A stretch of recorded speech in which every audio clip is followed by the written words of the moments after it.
கர்த்தர் அதிசயங்களை செய்கிறார். ஊழியங்கள் வழங்கும் ஜீவ வார்த்தை. இந்த நாளுக்காக கர்த்தருடைய ஊழியக்காரன் இயேசப்பாவுக்கு நன்றி செலுத்துகிறேன்.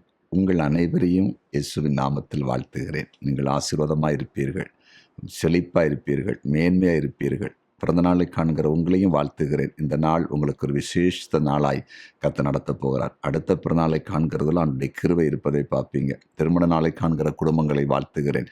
இதுவரையில் உங்கள் குடும்பத்தில் இருந்த குழப்பங்கள், நெருக்கங்கள், பிரச்சனை எல்லாம் முடிய போகிறது. இன்றிருந்து உங்கள் வாழ்க்கையிலே புதிய காரியத்தை, புதிய வாழ்க்கை ஆண்டு தரப்போகிறார். விசுவாசிப்பீங்களா? இன்றைய ஜீவ வார்த்தைக்கான வசனத்தை கேட்போமா? 2 ராஜாக்கள் 4வது அதிகாரம் 7வது வசனம்.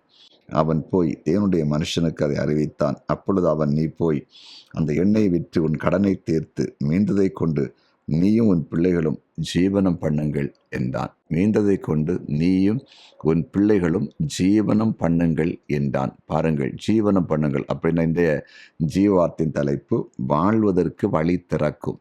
அந்த குடும்பத்தில் எல்லாவற்றையும் அவங்க இழந்து வாழ்வதற்கு வழி தெரியாமல் நின்றாங்க. ஏன்னா கடனை அடைக்க முடியாமல் அதுக்கு பதிலாக பிள்ளைகளையே கடன்காரர்கள் அடிமையாய் கொண்டு போவதற்கு இருந்த இடத்துல ஆண்டவர் பாருங்க கடனையும் தீர்த்து அவங்க மீண்டும் வாழ்வதற்கான வழியை திறந்து கொடுத்தார். அந்த கடன் அடைந்த பிறகு இருந்த மீதி பணத்தை கொண்டு ஜீவிக்கிறதுக்கு வழியை கொடுத்தார். ஆம், அந்த குடும்பத்தில் அப்படிப்பட்ட அற்புதத்தை செய்த ஆண்டவர் உங்கள் குடும்பத்தில் அற்புதம் செய்ய மாட்டாரா? இன்றைக்கு எந்த வழியும் இல்லை, இனி வாழவே முடியாதுன்னு நினைச்சிட்டு இருக்கிறீங்க. வாழ்வீங்க, ஜீவிப்பீங்க, ஜீவனம் பண்ணுவீங்க. இனி தற்கொலை தான் முடிவு. இந்த குடும்பத்தில் வாழ்வதற்கு வாய்ப்பு இல்லை. படிப்பு இல்லை, வேலை இல்லை, திருமணம் நடக்கலை, எந்த தொழிலும் செய்தால் நஷ்டமாக இருக்குது, எங்களுக்கு யாரும் உதவி செய்யலை, எல்லா பக்கமும் அடைஞ்சமாக இருக்குன்னு கலங்குறீங்களா? கலங்காதீங்க. ஆண்டவரால் செய்ய முடியும். ஆண்டவரால் அற்புதம் செய்ய முடியும். தேவனால் கூடாத காரியம் என்ன இருக்குது? அவர் உங்களுக்கு பேசி கொண்டிருக்கிறார். வாழ்வதற்கு வழி திறக்கும், புதிய வாசல் திறக்கும். நீங்கள் ஜீவனம் பண்ணுவீங்க, ஜீவிப்பீங்க, நீடித்த ஆயுசு நாட்கள் வாழ்வீங்க.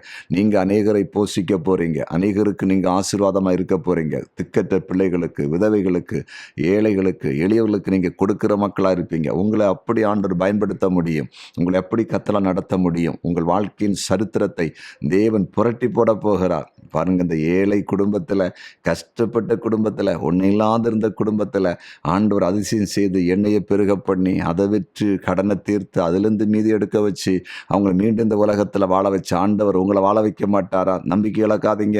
அதிசயங்கள் நடக்க போகிறது. நம்முடைய தேவன் அற்புதத்தை செய்ய போகிறார். உங்கள் வாழ்க்கையில் அதிசயம் நடக்க போகிறது. இன்றைக்கு அந்த அதிசயம் நடக்க போகிறது. இன்றைக்கு அந்த அதிசயத்தின் வழிகளை பார்க்க போறீங்க. விசுவாசிப்பீங்களா? ஜெபம் பண்ணுவோமா?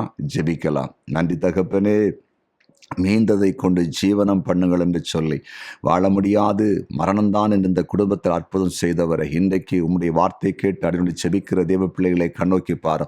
இனி இந்த உலகத்தில் வாழ்வதற்கு வழியே இல்லை என்று யார் இப்போது அடியனோடு கூட இணைந்து உம்முடைய வார்த்தையை கேட்டுவிட்டு ஜெபத்தில் இருக்கிறார்களோ அவர்களுக்கு ஒரு அதிசயம் நடக்கட்டும் என்று செபிக்கிறேன். அற்புதம் நடக்கட்டும் என்று செபிக்கிறேன். அவர்களுக்கு வழிகள் திறக்கட்டும் என்று செபிக்கிறேன். நீடித்த நாட்கள் வாழணும், பெரிய காரியத்தை செய்யணும், மரண கண்ணிகள் விலகணும், மரணத்தை குறித்த சிந்தனை விலகணும், இனி வாழ முடியாது என்ற எண்ணம் இவர்களை விட்டு அகன்று போகட்டும். எங்கள் ஆண்டவர் எங்களுக்கு அற்புதம் செய்ய போகிற அந்த விசுவாசத்தை கொடுத்து இந்த நேரத்திலிருந்தே வாழ்வதற்கான வழி திறக்கிற அதிசயங்கள் நடக்கட்டும் என்று ஜெபிக்கிறேன்.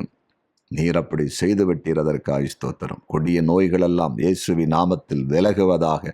வியாதி படுக்கை இயேசுவின் நாமத்தில் விலகுவதாக. குழந்தை பாக்கியம் குடும்பங்கள் இயேசுவின் நாமத்தில் கிடைப்பதாக.